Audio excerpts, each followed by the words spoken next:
Olá, muito boa tarde. Sua empresa estagnou, dá prejuízo, não sabe se comunicar nem lidar com a concorrência? Talvez seja a hora de contratar um consultor. O Paraíba SA de hoje vai te mostrar como é a atuação desse profissional nas empresas e como ele pode ajudar a alavancar o seu negócio.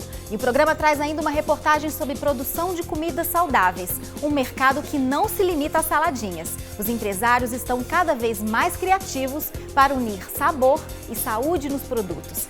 Seja muito bem-vindo ao seu programa de Economia, Mercado e Negócios e Empreendedorismo. O Paraíba SA, o primeiro do ano, começa agora.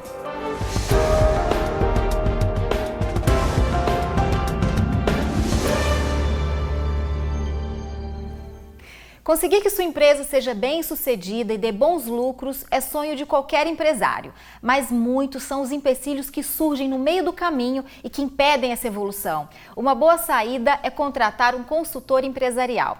Para falar sobre essa profissão e essa função profissional dentro das empresas, o Paraíba SA de hoje convidou os consultores Angélica Rinaldi e Ernesto da Silva para conversar sobre esse assunto. Sejam muito bem-vindos, muito obrigada pela presença de vocês. Angélica, eu vou começar a entrevista com você, primeiro as damas. Angélica, toda empresa precisa de um consultor? Boa tarde. Boa tarde, obrigada pela oportunidade de estar aqui compartilhando com vocês. E, André, eu acho que um consultor é como a presença de ter um orientador, alguém que possa estar do lado de fora, olhando de uma forma distanciada, mas se envolvendo com a empresa. Quem que não precisa de alguém desse jeito, né? Em que momento que na vida da gente, a gente estando bem ou não é importante alguém de fora, distanciado, dizendo, olha, que tal esse caminho, que tal aquele outro? Vamos experimentar esse outro? Muito bem. O senhor também concorda, seu Ernesto? Boa tarde. Sim, boa tarde. É uma grande satisfação estar aqui com vocês, compartilhando a nossa experiência. Eu é que agradeço. Eu acompanho, né, o raciocínio da colega Rinaldi, que trouxe, né, um bom posicionamento sobre o papel do consultor, né? Quando as empresas estão necessitando de uma orientação, de alguém que possa dar uma sugestão para aprimorar os processos, é um bom momento para recorrer ao trabalho do consultor, mas não só no momento de dificuldade. Muitas vezes a empresa está querendo potencializar as suas ações, está querendo ampliar a sua área de atuação e nesse momento também é muito bom ter o papel do consultor fazendo um trabalho para auxiliar e sugerir, né, as adaptações que precisam ser feitas para a empresa produzir e crescer mais. E como é que funciona esse trabalho na prática?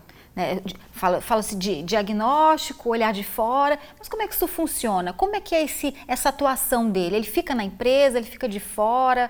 Existe um briefing apenas ou ele acompanha? Como é que funciona a atuação dele na empresa?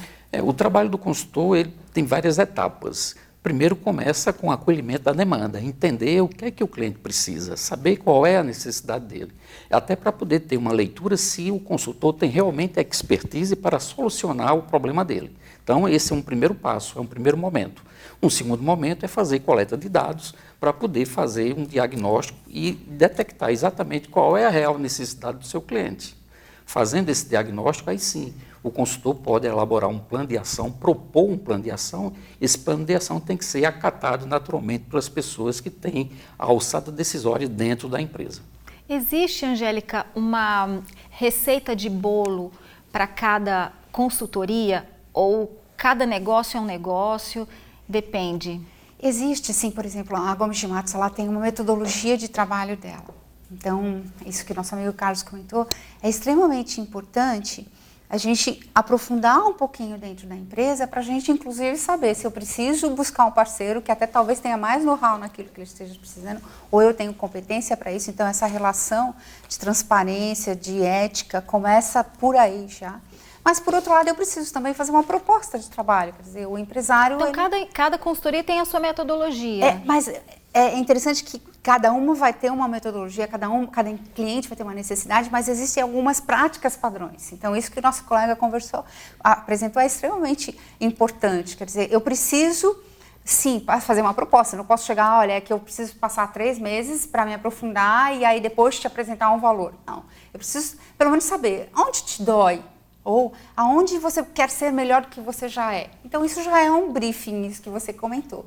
A gente faz uma proposta, um pouco assim, acordando que no decorrer desse se aprofundar dentro da empresa, a gente pode, inclusive, perceber, olha, o seu problema não é estoque, o teu problema não é financeiro, é estar com o estoque muito alto parado, então muda um pouquinho o foco do projeto.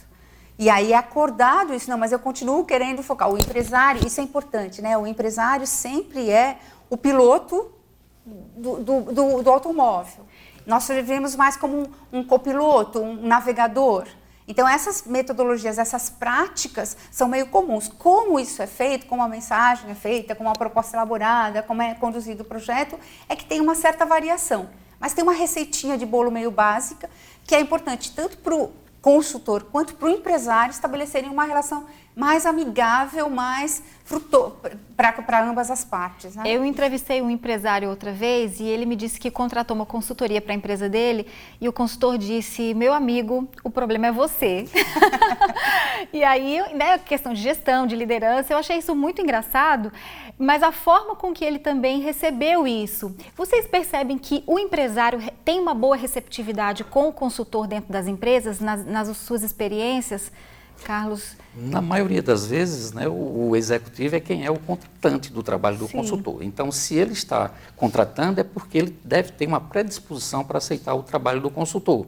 Agora, o que acontece às vezes na prática é isso que você falou. Muitas vezes... O consultor não sabe nada, eu que estou vivendo aqui, não tem isso? Às vezes acontece, né? Porque até pouco tempo existia uma certa resistência de alguns executivos em contratar consultores exatamente por isso. Eu estou há 20 anos no mercado, né? Como é que vai chegar alguém que não conhece o meu negócio e vai dizer o que eu devo fazer, né? Ou sugerir o que eu devo fazer. Então, só que atualmente, com a evolução e o profissionalismo que as empresas passaram a ter, passou a ter uma abertura maior para o trabalho do consultor.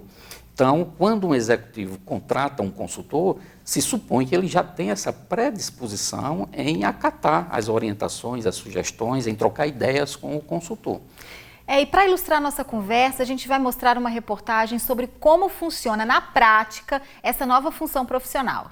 Roberto é como se fosse o médico dos empresários. Ele faz a avaliação da empresa, dá o diagnóstico e a receita para crescimento. Há 5 anos ele trabalha como consultor empresarial.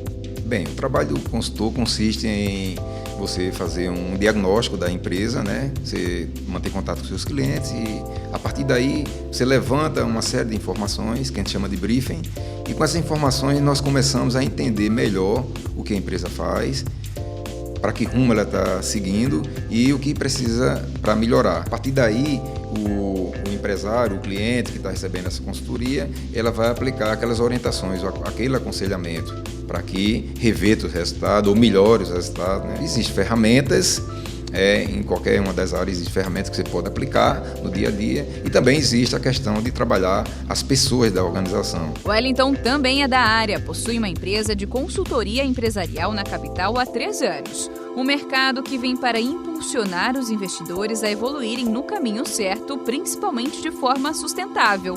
O olhar clínico de quem vem de fora faz toda a diferença. As empresas nos procuram porque elas geralmente têm algum tipo de problema.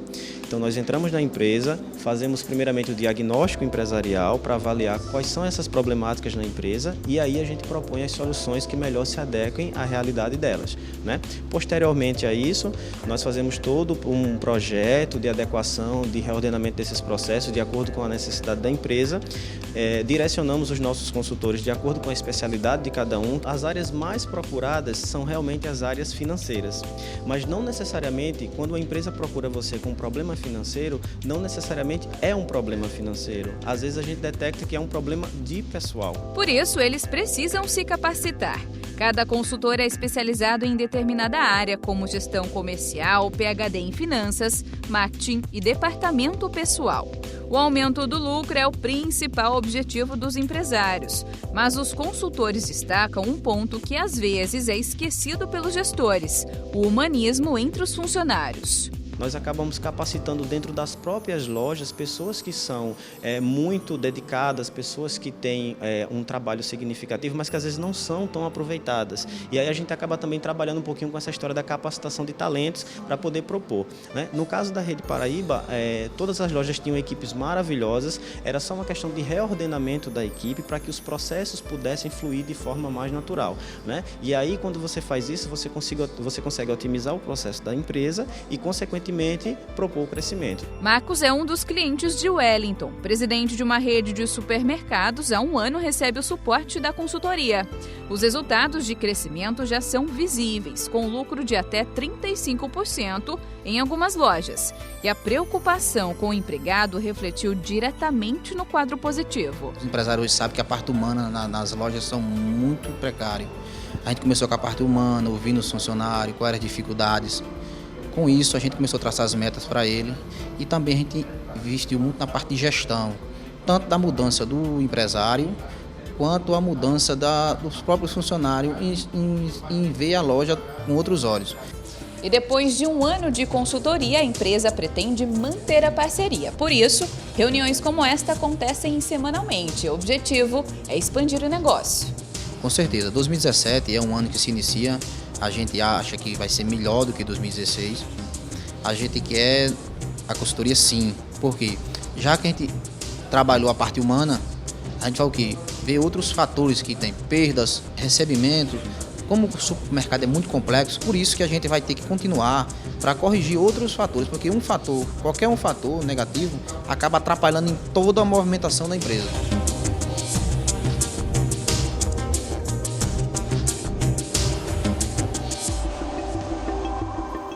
A gente acabou aí de ver na reportagem 2 consultores, né, mostrando como é que se trabalha na prática essa atuação dentro das empresas e como essas empresas melhoram.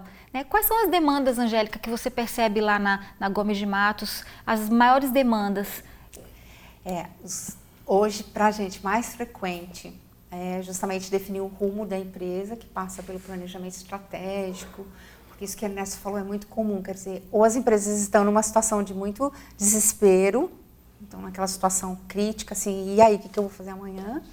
Ou numa situação que, ok, eu estou bem e quero construir o meu futuro. Mas mais como comum eu vou chegar nisso? É na hora que está doente, aí chama o médico, é mais comum.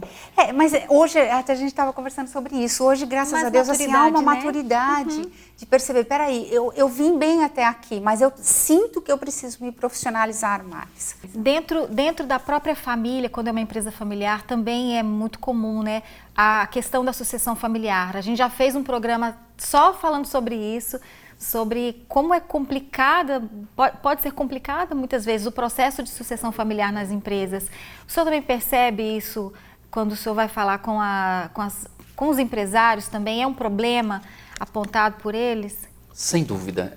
Normalmente, quando as empresas são familiares e que ela já está há muito tempo no mercado, o fundador da empresa, geralmente, né, começa a se preocupar como é que vai se dar esse processo de sucessão. E nem sempre os sucessores estão preparados para assumir esses cargos de alto escalão. Né? E quando tem sorte desse processo ser feito de forma gradual, menos mal. Mas muitas vezes as coisas acontecem intempestivamente, porque não estava programado, e alguém tem que assumir esse cargo de alta execução, sem, no entanto, estar devidamente amadurecido para isso. Por isso que seria de bom alvitre as empresas familiares começarem a se preparar para esse momento com uma certa antecedência. E hoje existe nas empresas programas de mentoria, inclusive, que ajudam exatamente a fazer esse processo sucessório se dar de uma forma gradual, preparando antecipadamente, né, os potenciais sucessores para assumir esses cargos. Eu quero falar depois sobre mentoria, até a diferença mesmo entre mentoria e consultoria. Eu vou pedir licença para vocês agora e daqui a pouco Paraíba SA volta a falar sobre consultoria empresarial. Não sai daí que a gente volta já.